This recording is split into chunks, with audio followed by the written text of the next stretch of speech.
नमस्कार, स्वागत है कौटिल्य बलरामपुर के ऑफिशियल यूट्यूब चैनल पर।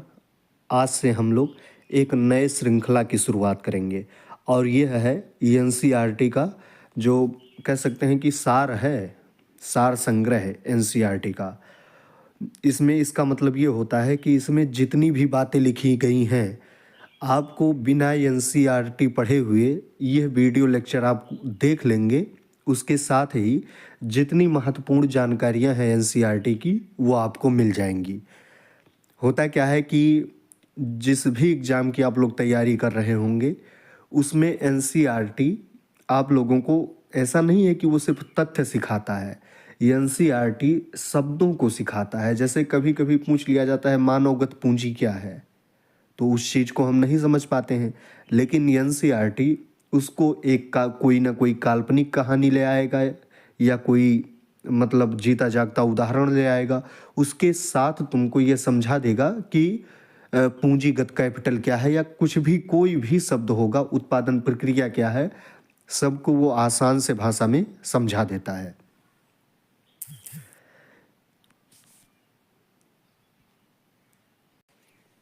तो हम लोग अर्थशास्त्र का जो एनसीईआरटी का क्लास है वो क्लास 9th का एनसीईआरटी है और चैप्टर पहला है। अब हमने जैसे कहा ना कि ये एक उदाहरण के साथ या कोई काल्पनिक कहानी के साथ अपनी बातों को रखता है एनसीईआरटी, तो वही कर रहा है कि उत्पादन प्रक्रिया को समझाने के लिए यह एक पालमपुर गांव की कहानी को आपके सामने रख रहा है और उसी के आधार पर और ये जो कहानी बता रहे हैं ये काल्पनिक कहानी है। ऐसा नहीं कि ये जीता जागता कोई उदाहरण है, ये एक काल्पनिक कहानी के आधार पर आपको उत्पादन प्रक्रिया को समझाने का प्रयास कर रहे हैं। अब हम इसमें क्या करेंगे कि लाइन बाय लाइन एनसीईआरटी को नहीं पढ़ेंगे। इसमें जो चीज़ें महत्वपूर्ण हैं उन चीज़ों को मतलब कह सकते हैं ना कि एक सार के रूप में, जैसे लाइन बाय लाइन तो हम देखते ही चलेंगे लेकिन सबको नहीं समझाएंगे, जो चीज़ें आवश्यक हैं उसी चीज़ों को हाईलाइट करते चलेंगे। आप एक लेक्चर को देखिए कि कैसे चीज़ों को कवर करवाया जा रहा है, फिर अगले लेक्चर में आप जो सुझाव होगा वो दीजिएगा, उसके साथ में हम शुरू करेंगे। चलिए देखते हैं। पहला है पालमपुर गांव की कहानी के आधार पर ये उत्पादन प्रक्रिया को समझाएंगे और ये देखो बता भी रहे हैं कि हम कैसे समझाएंगे। इस कहानी का उद्देश्य उत्पादन से संबंधित कुछ मूल विचारों से परिचय कराना है और ऐसा हम एक काल्पनिक गांव पालमपुर की कहानी के माध्यम से कर रहे हैं। अब ये पालमपुर गांव को बता रहे हैं कि वो पालमपुर जो गांव है वो कैसा है ना।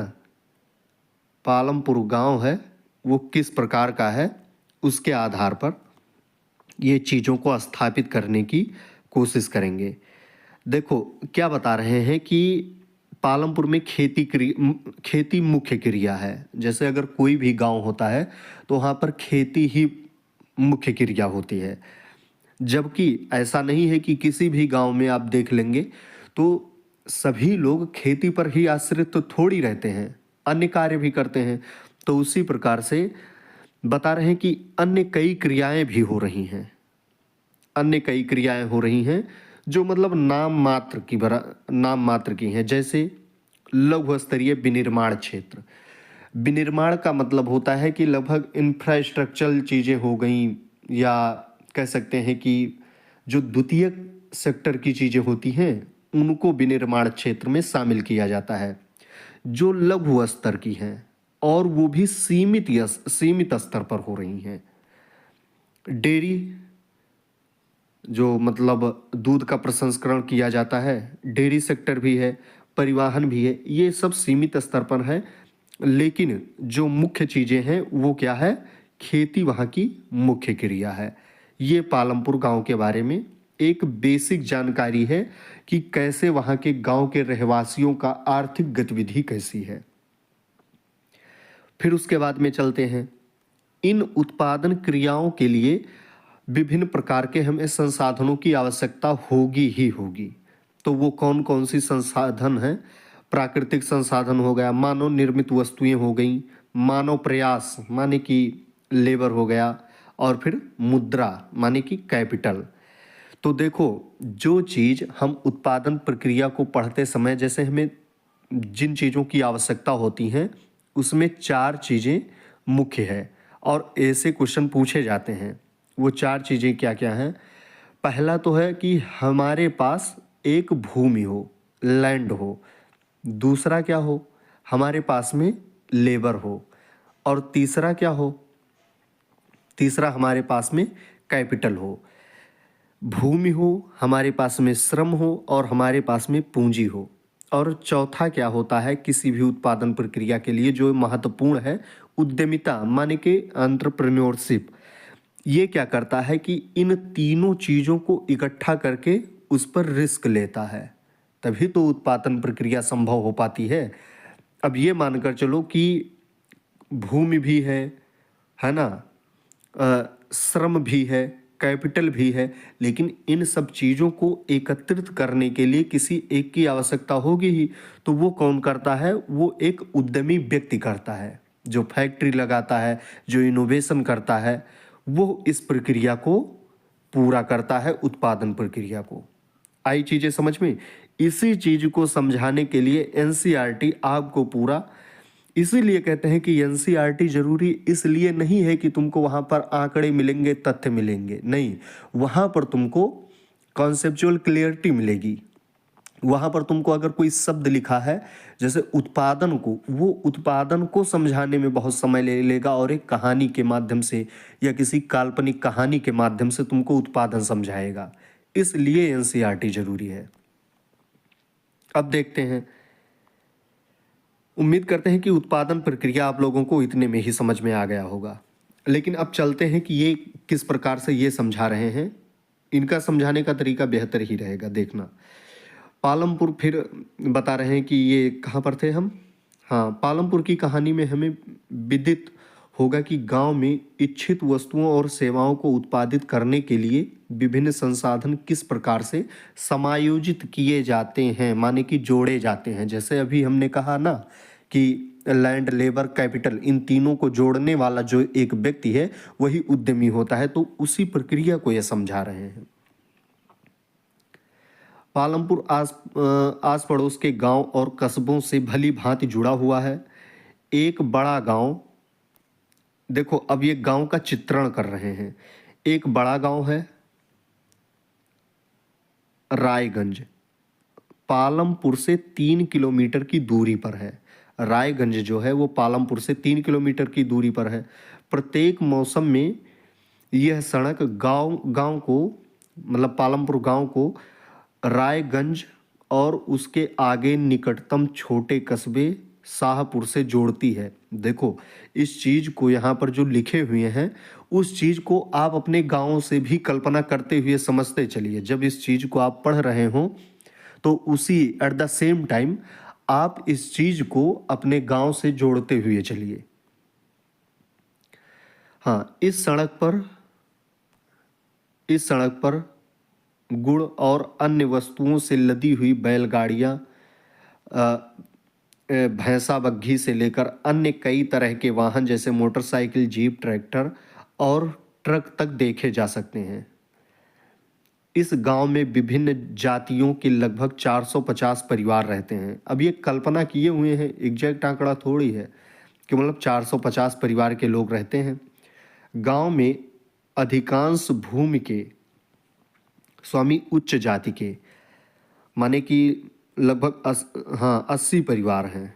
जो वो क्लास डिवाइड होता है ना कास्ट सिस्टम में, कि ब्राह्मण हैं, शूद्र हैं, बनिया, वैश्य, ये सब और फिर दलित आ जाते हैं। तो वैसे डिवाइड किए हैं कि 80 परिवार हैं उच्च वर्ग के लोग। उनके मकान जिनमें से कुछ बहुत बड़े हैं, ईंट और सीमेंट के बने हुए हैं, और फिर अनुसूचित जाति के लोग भी रहते हैं।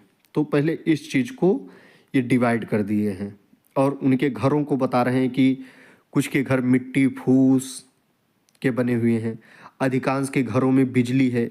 उस पालमपुर गांव में फिर जैसे जातिवाद पर नहीं आ गए हैं, फिर पालमपुर गांव पर शिफ्ट हो गए हैं कि जैसे 450 घर है वहाँ पर, तो लगभग वहाँ पर 250 लोगों के घरों के पास में बिजली है। खेतों में सभी हाँ, सभी नलकूप बिजली से ही चलते हैं। जितने भी नलकूप हैं, माने कि जो सिंचाई के साधन हैं, वो बिजली से चलते हैं और इसका उपयोग विभिन्न प्रकार के छोटे कार्यों के लिए भी किया जाता है। पालमपुर में 2 प्राथमिक विद्यालय और 1 हाई स्कूल है। इस चीज़ को इमेजिन करते चलिए, अभी इसी से एक क्वेश्चन बना रहे हैं। गांव में एक राजकीय प्राथमिक स्वास्थ्य केंद्र और एक निजी औषधालय माने कि प्राइवेट मेडिकल भी है, जहां रोगियों का उपचार किया जाता है। अब देखो ये फिर बता क्या रहे हैं, उपर्युक्त विवरण से स्पष्ट है कि पालमपुर में सड़कों, परिवहन के साधन, बिजली, सिंचाई, विद्यालयों और स्वास्थ्य केंद्रों का पर्याप्त विकसित तंत्र है। इन सुविधाओं की तुलना अपने निकट के गांव में उपलब्ध सुविधाओं से कीजिए। अब देखो फिर एक एक काल्पनिक गांव पालमपुर की कहानी हमें किसी भी गांव में विभिन्न प्रकार की उत्पादन संबंधी गतिविधियों के बारे में बताएगी। भारत के गांव में खेती उत्पादन की प्रमुख गतिविधि है। ये गांव का उदाहरण क्यों ले रहे हैं, क्योंकि देखो एक चीज़ और स्पष्ट हो जाए कि अर्थव्यवस्था में 3 क्षेत्र होते हैं, प्राइमरी, द्वितीयक और तृतीयक। जो प्राइमरी होता है, अब जैसे कृषि वाला क्षेत्र हो गया, ये प्राइमरी सेक्टर है और अधिकतर हमारे हिंदुस्तान की आबादी इसी क्षेत्र पर आधारित है। इसीलिए तो भारत को कहा जाता है कि यह एक कृषि प्रधान देश है। और फिर आ जाते हैं द्वितीयक क्षेत्र में, जो एक मैन्युफैक्चरिंग सेक्टर है, माने कि जहाँ पहले क्षेत्र से उत्पादित वस्तुओं को प्रसंस्कृत किया जाता है, वो हो जाता है द्वितीयक क्षेत्र। फैक्ट्रियां जहाँ पर लगाई जा रही हैं वो सब द्वितीयक क्षेत्र हैं। और हाँ, इस चीज़ को ये भी देखना कि एनसीईआरटी क्या कर रहा है कि अभी ये जो इनका पहला लेक्चर है, पहला जो चैप्टर है, वो इसी चीज़ पर फोकस है कि हम पहले क्षेत्र में हैं और हम द्वितीयक क्षेत्र में कैसे प्रवेश कर रहे हैं। उत्पादन प्रक्रिया इस चीज़ को भी दर्शा रही है, ये देखते चलना। हाँ, जिन्हें गैर कृषि क्रियाएं का अन्य उत्पादन गतिविधियां जो हैं, लघु विनिर्माण, परिवहन, दुकानदारी आदि शामिल हैं। हम उत्पादन के बारे में कुछ सामान्य बातें जानने के बाद इन दोनों प्रकार की क्रियाओं पर विचार करेंगे।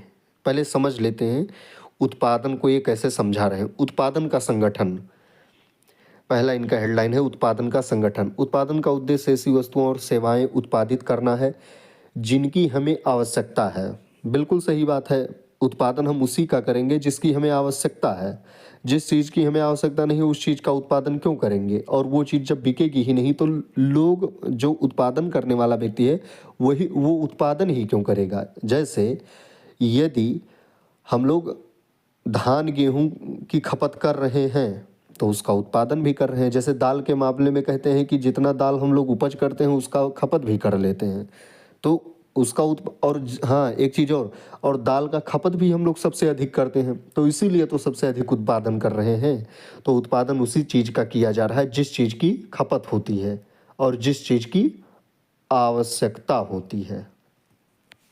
अब देखो हमें उत्पादन करने के लिए किन चीज़ों की आवश्यकता होती है, जो अभी हमने बताया, भूमि की आवश्यकता, श्रम की आवश्यकता माने कि लेबर की आवश्यकता, और फिर उसके बाद में भौतिक पूंजी माने कि कैपिटल की आवश्यकता। तो इन 3 चीज़ों की आवश्यकता होती है।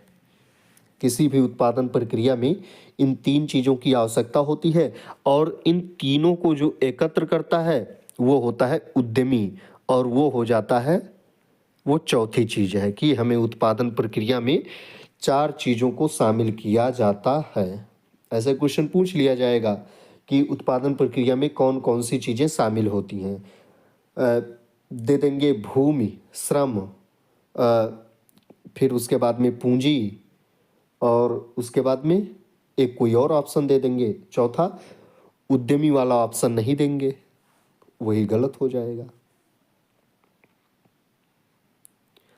हाँ, फिर ये तीसरी चीज को बता दिए हैं भौतिक पूंजी, अर्थात उत्पादन के प्रत्येक स्तर पर अपेक्षित कई तरह के आगत। क्या जानते हैं कि भौतिक पूंजी के अंतर्गत कौन कौन सी मदें आती हैं।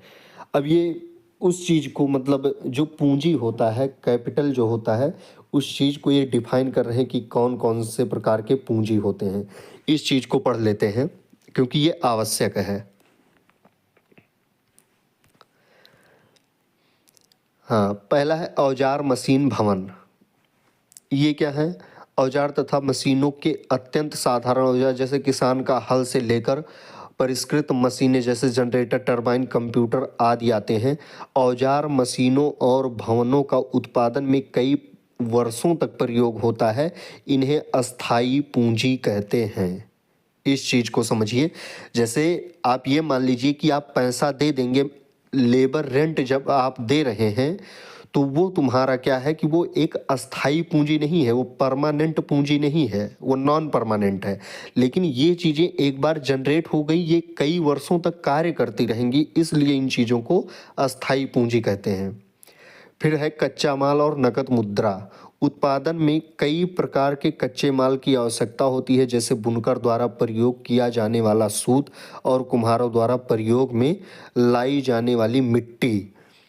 उत्पादन के दौरान भुगतान करने तथा जरूरी माल खरीदने के लिए कुछ पैसों की भी आवश्यकता होती है। कच्चा माल तथा नकद पैसों को कार्यशील पूंजी कहते हैं। अब इसका अंग्रेजी देखना होगा तो हमें शायद लगता होगा कि इसका अंग्रेजी वही होगा नॉन परमानेंट, कि मतलब ये कार्य जब तक है तब तक इसकी आवश्यकता है, उसके बाद में काम खत्म।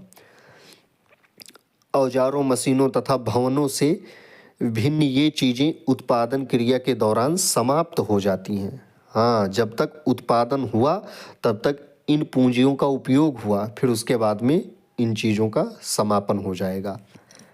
अब जैसे जो लोग टीजीटी या मतलब और बड़े एग्जाम जैसे यूपीएससी या यूपीपीएससी का जो लोग तैयारी कर रहे होंगे, उन लोगों से ऐसे क्वेश्चन बनाए जाएंगे कि निम्नलिखित में से अस्थाई पूंजी का उदाहरण क्या है, तो वो हो जाएगा औजार, मशीन, भवन। कौन से? जैसे जनरेटर, ऐसे दे दिया जाएगा कि जनरेटर एक प्रकार का क्या है, अस्थाई पूंजी है, कार्यशील पूंजी है। उस तो आप लोगों को पता है ये एक अस्थाई पूंजी है। और जैसे ये भी पूछ लेंगे कि सूत और कुम्हारों द्वारा प्रयोग में लाई जाने वाली मिट्टी या रेंट जो दिया जाता है लेबर को, लेबर को जो पैसा दिया जाता है, बेच दिया जाता है, वो क्या है? वो एक प्रकार का कार्यशील पूंजी है। माने कि जब तक उन लोगों ने कार्य किया तब तक उन लोगों को पैसा दिया गया, उसके बाद में पैसा नहीं, फालतू में पैसा कौन पे करेगा। तो ये दो जरूरी चीज़ें थीं। अब एक चौथी चीज़ देखो क्या है। एक चौथी चीज़ की भी आवश्यकता होती है। आपको स्वयं उपभोग हेतु बाजार में बिक्री उत्पादन करने के लिए भूमि, श्रम और भौतिक पूंजी को एक साथ करने योग्य बनाने के लिए ज्ञान और उद्यम की आवश्यकता पड़ेगी। आजकल इसे ह्यूमन कैपिटल कहा जाता है। इस चीज़ को भी याद रखना कि जैसे ये पूछ लिया जाए कि उत्पादन प्रक्रिया में क्या क्या शामिल है, तो पहला क्या है? एनसीईआरटी को देखते रहिए, इसीलिए कहते हैं कि एनसीईआरटी पढ़ना बहुत ज़रूरी है। पहला है भूमि, और दूसरा श्रम, और तीसरा पूंजी, और फिर चौथा मानव पूंजी।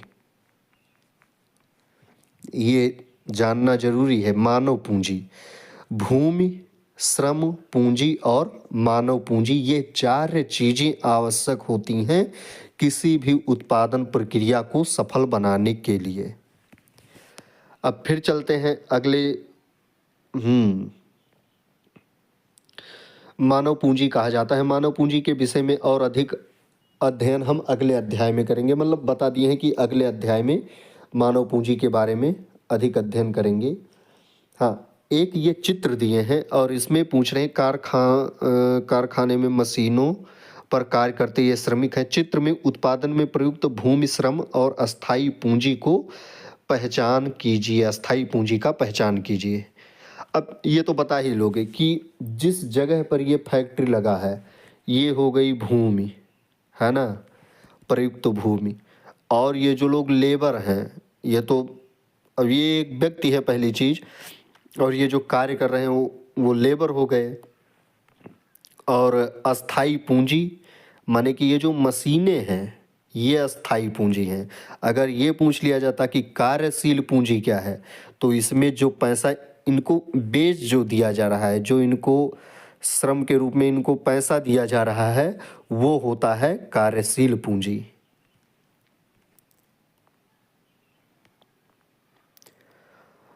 हाँ, अब फिर देखते हैं कि उत्पादन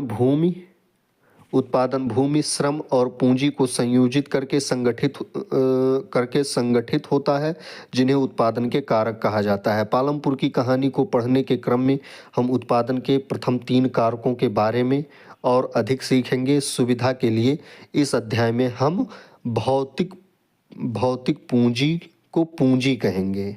इस चीज़ को देखो, एनसीईआरटी 1 बार 2 बार 3 बार जितना बार हो सके उतना बार पढ़ो। कॉन्सेप्ट क्लियरिटी इससे बहुत बेहतरीन होगी। चलते हैं। भूमि स्थिर है, पहला इनका ये अध्याय चल रहा है कि पालमपुर में खेती उत्पादन की प्रमुख क्रिया है। काम करने वालों में देखो, जल्दी जल्दी इसको पढ़ रहे हैं। कितने मिनट का हो चुका? 21 मिनट का वीडियो हो चुका है, तो इसको जल्दी जल्दी कर रहे हैं। जो चीज़ें समझाने लायक होंगी उनको समझाते चलेंगे। 75% लोग अपनी जीविका के लिए खेती पर निर्भर हैं। अब देखो, ये पालमपुर की कहानी के साथ में आपको ये भी बता रहे हैं कि लगभग भारत की स्थिति को भी दर्शा रहे हैं कि भारत में भी, क्योंकि कृषि प्रधान देश है और लगभग 70% लोग पहले थे, लेकिन आज के टाइम पर लगभग कहा जाता है कि जो लेबर पार्टिसिपेशन रेट है वो लगभग 54% 43% लोग कृषि में जुटे हुए हैं, है ना। लेकिन याद रखिए, कृषि उत्पादन में एक मूलभूत इकाई है। खेती में प्रयुक्त भूमि क्षेत्र वस्तुतः स्थिर होता है। शायद इसीलिए कह रहे हैं कि भूमि स्थिर है। पालमपुर में वर्ष 1960 से आज तक जुताई के अंतर्गत भूमि क्षेत्र में कोई विस्तार नहीं हुआ है। उस समय तक गांव की कुछ बंजर भूमि को कृषि योग्य भूमि में बदल दिया गया था। अब इस चीज़ को देखिए, भूमि मापने की मानक इकाई हेक्टेयर है।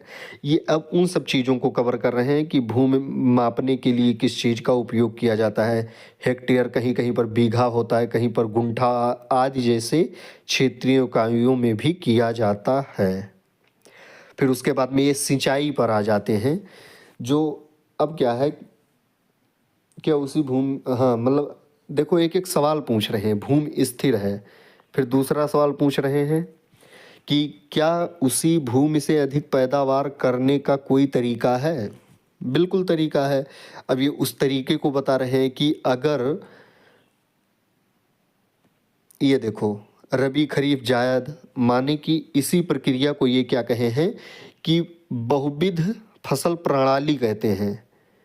ये भूमि के किसी एक टुकड़े में, कि जैसे अगर मान लीजिए सबको पता है कि पहले गेहूं उगाया जाता है, फिर उसके बाद में चावल उगाया जाता है, तो इसको बहुविध फसल प्रणाली कहते हैं इसी चीज़ को। और कहते हैं कि जैसे सिंचाई का पहले क्या होता था कि सिंचाई होता था वो मतलब ह्यूमन के द्वारा मतलब किया जाता था, मानवों के द्वारा अन्य अन्य प्रकार के उपयोग किए जाते थे। लेकिन अब नलकूप है, और नलकूप किससे चल रहा है? वो चल रहा है बिजली के द्वारा। तो उससे भी सिंचाई में भी सुधार हुआ है। तो क्या इसमें भी कुछ लिखा हुआ है? इस चीज़ को पढ़ो और इससे आइडिया लगेगा कि भारत में सभी गांवों में ऐसी उच्च स्तर की सिंचाई व्यवस्था नहीं है। ये पालमपुर गांव की सहायता से ये बताने का कोशिश कर रहे हैं। नदिये मैदानों के अतिरिक्त हमारे देश में तटीय क्षेत्रों में अच्छी सिंचाई हो जाती है। जैसे यूपी, बिहार, उत्तराखंड, इन सब क्षेत्रों में जो नदी के किनारे पर बसे हुए क्षेत्र हैं, वहाँ पर तो सिंचाई अच्छी हो रही है। और उसके बाद में तटीय क्षेत्र जो हैं वहाँ पर भी अच्छी सिंचाई हो रही है। लेकिन वहीं विपरीत क्षेत्रों में देखा जाए, जैसे जो दक्षिणी पठार है, वहाँ पर सिंचाई कम होती है। देश में आज भी कुल कृषि क्षेत्र के 40% से भी कम क्षेत्र में ही सिंचाई होती है। शेष क्षेत्रों में खेती मुख्यतः वर्षा पर निर्भर रहती है, मात्र 40%। ये एनसीईआरटी कह रहा है, ये और ज्योग्राफी वाले और अच्छे से बताएंगे कि कितना हो रहा है, कैसा हो रहा है। ये देखो बहुविध फसल प्रणाली को ये दर्शा रहे हैं, गेहूं, बाजरा, गन्ना, आलू एक ही खेतों में।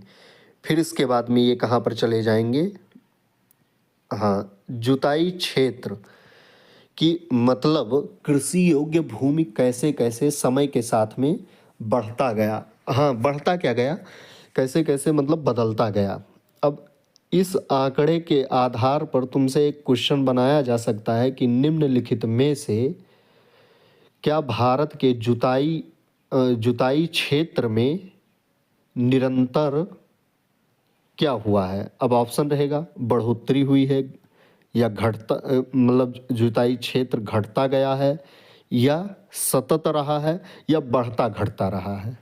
तो उत्तर क्या होगा, बढ़ता घटता रहा है। क्यों, क्योंकि 1950-51 के समय में 132 मिलियन हेक्टेयर का जुताई योग्य क्षेत्र था, फिर 186 पर रुक गए, फिर 198, फिर घट गए 196, 94, फिर 201,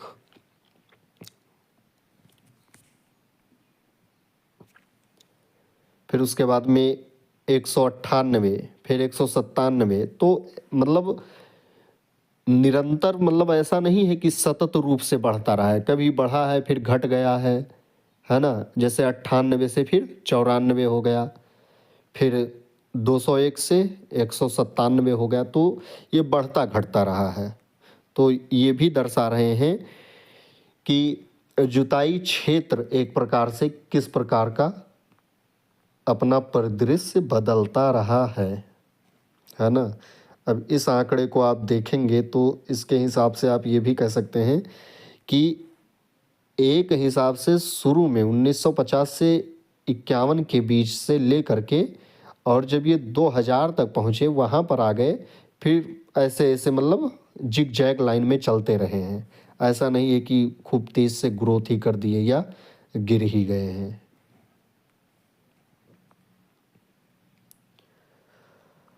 अब ये सब आप लोग एनसीईआरटी की किताब ले लेना, कोशिश करना।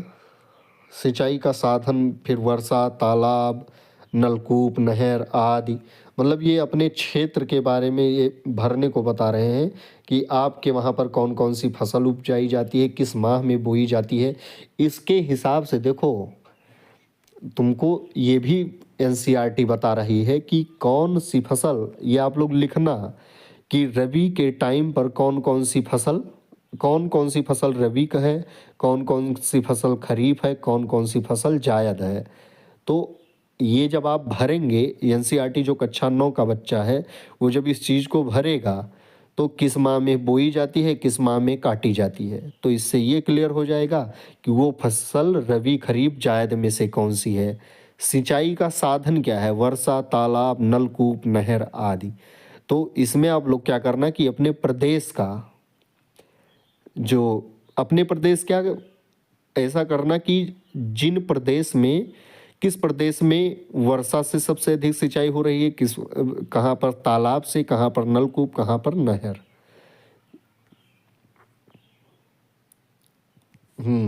अगला देखते हैं। हाँ, ये इसी के साथ में आप लोगों को ये भी बता दिए हैं, हरित क्रांति जो आई थी उसका प्रभाव भी बता रहे हैं कि हरित क्रांति पहले क्या होता था। ये देखो गेहूं उत्पादन को उदाहरण के तौर पर बता रहे हैं कि पालमपुर में परंपरागत बीजों से गेहूं की उपज 1300 किलोग्राम प्रति हेक्टेयर थी।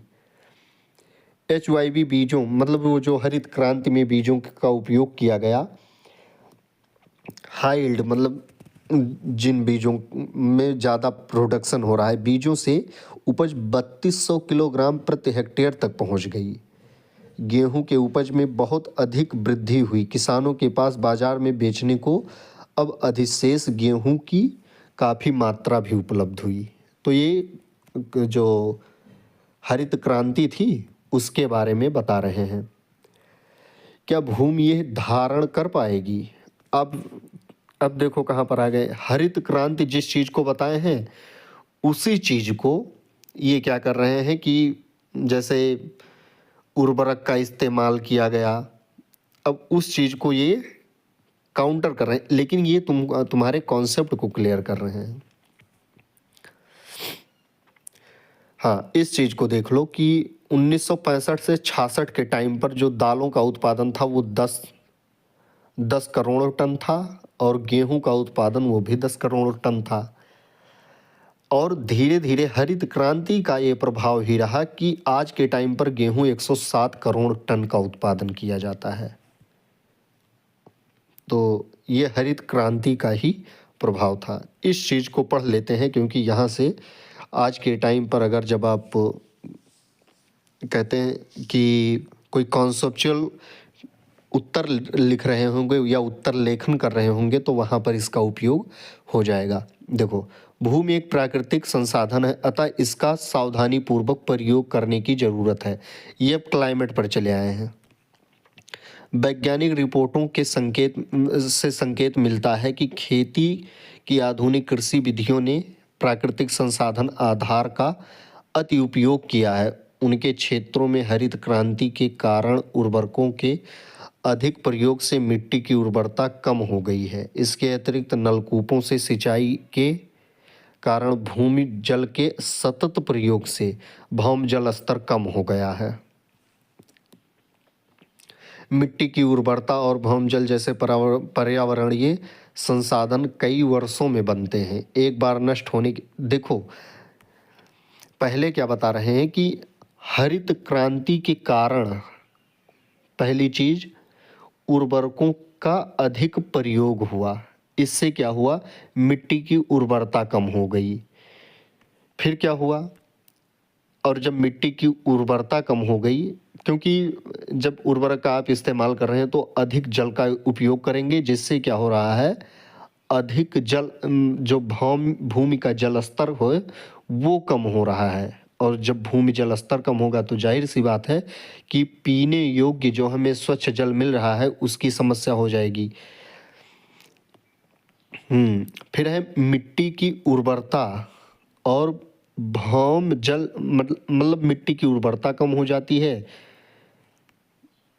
और भूमि जल जैसे पर्यावरणीय संसाधन कई वर्षों में बनते हैं, एक बार नष्ट हो जाने पर उनको बनाना बहुत कठिन हो जाता है। इसलिए क्या किया जाना चाहिए, कृषि का भावी विकास सुनिश्चित करने के लिए हमें पर्यावरण की देखभाल करनी चाहिए। ये भी बता रहे हैं हरित क्रांति के साथ साथ, ये एक प्रकार का ओवरव्यू है एनसीईआरटी। अगला देखते हैं, रासायनिक उर्वरक ऐसे खनिज देते हैं जो पानी में घुल जाते हैं और पौधों को तुरंत उपलब्ध हो जाते हैं, लेकिन मिट्टी इन्हें लंबे समय तक धारण नहीं कर सकती। वे मिट्टी से निकलकर भूजल, नदियों और तालाबों को प्रदूषित करते हैं। रासायनिक उर्वरक मिट्टी में उपलब्ध जीवाणुओं और सूक्ष्म अवयवों को नष्ट कर सकते हैं। इसका अर्थ है कि उनके प्रयोग के कुछ समय पश्चात मिट्टी पहले की तुलना में कम उपजाऊ रह जाएगी। देश में रासायनिक खाद का सबसे अधिक प्रयोग पंजाब में है। और एक ये मतलब कह सकते हो कि द ट्रिब्यूनल चंडीगढ़ का एक केस स्टडी बता रहे हैं कि देश में रासायनिक खाद का सबसे अधिक प्रयोग कहाँ पर हो रहा है, और हुआ चंडीगढ़ में। रासायनिक खाद के निरंतर प्रयोग ने मिट्टी की गुणवत्ता को कम कर दिया। पंजाब के किसानों को पहले का उत्पादन स्तर पाने के लिए अब क्या हो रहा है कि अधिक से अधिक रासायनिक उर्वरकों और अन्य आगतों का प्रयोग करना पड़ रहा है। इसका मतलब है कि वहाँ खेती करना, वहाँ पर खेती की लागत बहुत तेजी से बढ़ रही है। पालमपुर के किसानों में भूमि किस प्रकार वितरित है, अब ये चीज़ बता रहे हैं कि 450 लोग, वो जो आंकड़ा दिए थे कि 450 लोग हैं, और किस किस प्रकार से किसानों में वो कृषि भूमि डिवाइड है। तो यह एक ग्राफ समझ लेते हैं और उसी के आधार पर बस पूरा हो जाएगा। इस चीज़ को समझो कि कृषि क्षेत्र कितनी है और कृषकों की संख्या कितनी है। और ये है सीमांत एवं छोटे कृषक, माने कि जिनके पास में 2 हेक्टेयर से कम की ज़मीन है, और अर्ध मझोले और बड़े कृषक जिनके पास में 2 हेक्टेयर से अधिक की भूमि है। वो किस कलर से दर्शाए गए? इसमें कुल मिलाकर ये बता रहे हैं कि 15% लोग, है ना, जो 15% लोग हैं वो 85% ज़मीनों पर कब्जा कर 85% ज़मीन को अपने पास रख रहे हैं। ये एक प्रकार की असमानता को दर्शाने की कोशिश की जा रही है। अब फिर है श्रम की व्याख्या कौन करेगा? हाँ, इस चीज़ को देखते हैं। भूमि के पश्चात श्रम उत्पादन का दूसरा कारक है। खेती में बहुत ज़्यादा परिश्रम की आवश्यकता होती है। छोटे किसान अपने परिवारों के साथ अपने खेतों में स्वयं काम करते हैं। इस तरह वे खेती के लिए आवश्यक श्रम की व्यवस्था स्वयं ही करते हैं। मझोले और बड़े किसान अपने खेतों में काम करने के लिए दूसरे श्रमिकों को किराए पर लगाते हैं। अब ये सब पढ़ लेना कि पढ़ ले चलो। आजकल काम मिलना कठिन है, केवल बड़े किसान ही हमें रखते हैं, और वो भी बहुत कम दिनों के लिए रखते हैं। एक चीज़ ये भी है, कम दिनों के लिए रखते हैं, और ये भी कह सकते हैं कि जितना काम किया जा रहा है उसके हिसाब से पैसे भी कम मिल रहे हैं। घनश्याम एक बड़ा किसान है और उसने अभी अभी एक हार्वेस्टर खरीदा है, इसलिए इस वर्ष कटाई के मौसम में हमें और भी कम काम मिलेगा। पिछले वर्ष मैंने पूरे वर्ष में 5 माह से भी कम समय काम किया था। चलो एक क्वेश्चन बता दो इसी पर। ये जो यहाँ से ये क्वेश्चन निकल कर आया है कि किसान ही हमें रखते हैं, और वो भी बहुत कम दिनों के लिए। जो यहाँ पर कृषि में बेरोजगारी है, उस बेरोजगारी को क्या कहते हैं? मैंने पूरे वर्ष 5 माह से भी कम हमारे पास जुताई के लिए ट्रैक्टर, कटाई के लिए हार्वेस्टर तथा गहाई के लिए थ्रेसर हैं। यहाँ तक कि खरपतवार को साफ करने के लिए कुछ किसान खरपतवार नाशकों का छिड़काव करते हैं। ये एक प्रकार का मतलब मजदूरी के ऊपर है कि कैसे बड़े किसान तकनीकों का उपयोग कर रहे हैं और छोटे किसान। अब इसमें दोहरा मार पड़ रहा है। जो छोटे किसान हैं वो कार्य करके उत्पादन करते हैं, वो, और जो बड़े किसान एक हैं वो तकनीकों का उपयोग करते हैं और अधिक उत्पादन करते हैं। उनके पास ज़मीन भी अधिक है, उत्पादन भी अधिक है। इनके पास में ज़मीन भी कम है, उत्पादन भी कम है, और मेहनत अलग से करते हैं। तो छोटे किसानों के ऊपर दोहरा मार पड़ रहा है, तो इसमें ये दर्शा रहे हैं। हाँ, अब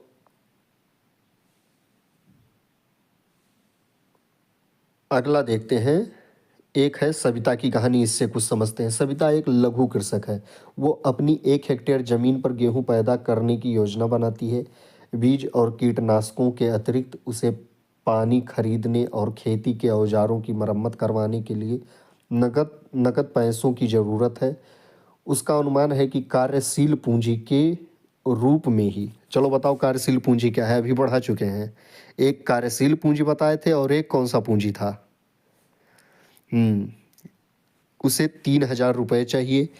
उसके पास पैसा नहीं है, इसलिए वो एक बड़े किसान तेजपाल सिंह से कर्ज लेने का निर्णय लेती है। तेजपाल सिंह सविता को 24% की दर पर 4 महीने के लिए कर्ज देने को तैयार हो जाता है, जो ब्याज की एक बहुत ऊंची दर है। सविता को यह भी वचन देना पड़ता है कि वो कटाई के मौसम में उसके खेतों में एक श्रमिक के रूप में 100 रुपये प्रतिदिन पर काम करेगी। आप भी कह सकते हैं कि यह मजदूरी बहुत कम है। सविता जानती है कि उसे अपने खेत की कटाई पूरी करने में बहुत मेहनत करनी पड़ेगी। उसके बाद तेजपाल के खेतों में श्रमिक की तरह काम करना होगा। कटाई का समय बहुत व्यस्त होता है। 3 बच्चों की मां के रूप में उस पर घर के कामों की भी बहुत जिम्मेदारी है। सविता इन कठोर शर्तों को मानने के लिए तैयार हो जाती है क्योंकि उसे मालूम है कि छोटे किसानों को कर्ज मिलना बहुत कठिन है। इसीलिए ये तो अन्य अन्य प्रकार के ये जो इस टाइम पर केसीसी देख रहे हैं, ये उसी सब प्रकार की चीज़ें हैं। छोटे किसानों के विपरीत मझोले और बड़े किसानों को खेती से बचत होती है। इस तरह के आवश्यक पूंजी की व्यवस्था कर लेते हैं। इन किसानों को बचत कैसे होती है, आप इसका उत्तर अगले भाग में पाएंगे। अब चलते हैं खेतों के लिए आवश्यक पूंजी। ये तो उसी का पार्ट था क्योंकि पूंजी की जब बात हो रही है। अब क्या है, अधिशेष कृषि उत्पादों की बिक्री।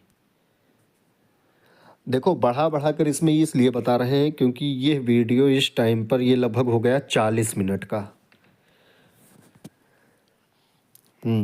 अधिशेष कृषि उत्पादों की बिक्री। मान लीजिए किसानों ने उत्पादन के 3 कारकों का प्रयोग कर अपनी भूमि में गेहूं पैदा किया। गेहूं की कटाई की जाती है और उत्पादन पूर्ण हो जाता है। किसान गेहूं का क्या करेंगे?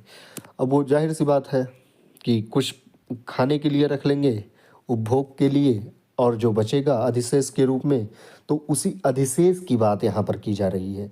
अधिशेष गेहूं को बेच देते हैं। सविता और गोविंद के बेटों जैसे छोटे किसानों के पास बहुत कम अधिशेष गेहूं होता है क्योंकि उनका कुल उत्पादन बहुत कम होता है तथा इसमें से एक बड़ा बड़ा भाग वे परिवार की आवश्यकताओं के लिए रख लेते हैं। इसलिए मझौले और बड़े किसान ही बाजार में गेहूं की पूर्ति करते हैं।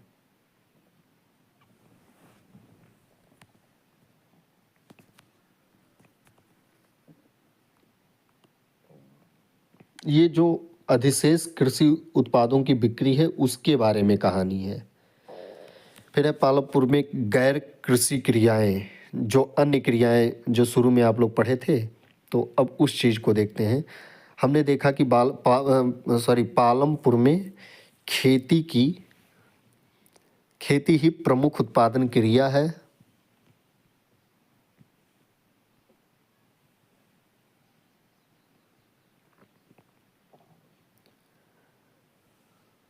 उत्पादन क्रिया है। अब हम, हाँ देखो इतना तो हम सब लोग देख चुके हैं। अब चलते हैं पालमपुर में जो गैर कृषि क्रियाएं हैं उसको हम देखते हैं। लिखा है, हमने देखा कि पालमपुर में खेती ही प्रमुख उत्पादन क्रिया है। अब हम कुछ गैर कृषि उत्पादन क्रियाओं पर विचार करेंगे। पालमपुर में शुरू में बताया गया था कि 75% जो कार्य होता है वो कृषि वाली है और उसके बाद में जो बचता है वो 25% लोग कृषि के अतिरिक्त अन्य कार्य करते हैं। और उसमें भी कौन कौन से हैं? डेयरी, हाँ लिखा है दूध को निकट के बड़े गांव रायगंज में बेचा जाता है। तो ये दूध वाली पूरी प्रक्रिया हो गई। और भी जो अन्य क्रियाएं हैं उन सब चीज़ों को इसमें शामिल किया जा रहा है।